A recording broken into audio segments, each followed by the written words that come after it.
সমুদ্রে ভাসমান বিশাল আকৃতির বরফের স্তূপকে হিমশৈল বলে। অনেক সময় মহাদেশীয় হিমবাহ থেকে বিশাল বরফের স্তূপ আলাদা হয়ে সংলগ্ন সমুদ্রে ভেসে বেড়ায়। হিমশৈল মিষ্টি জল দিয়ে তৈরি বিশালাকার বরফের স্তূপ। হিমশৈলের মাত্র 1/9 জলের উপরে থাকে। এর উচ্চতা 100 মিটার পর্যন্ত হয়।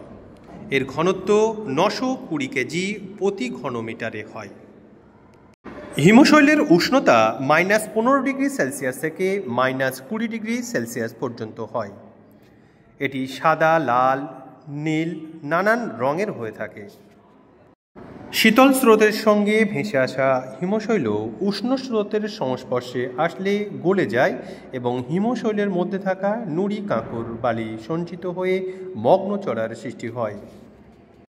হিমশৈল জাহাজ চলাচলে ভীষণ বিপদ ঘটায়।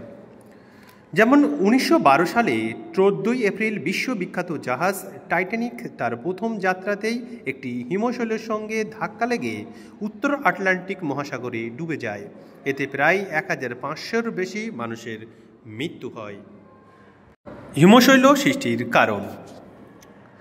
হিমবাহ, বিশেষ করে মহাদেশীয় হিমবাহ, সমুদ্র উপকূলে পৌঁছালে তার নিজস্ব ভার, সমুদ্র স্রোত, বায়ু প্রবাহ ইত্যাদি কারণে মহাদেশীয় হিমবাহ চিড় খেয়ে মূল হিমবাহ থেকে বিচ্ছিন্ন হয়ে যায় এবং হিমশৈলের সৃষ্টি হয়।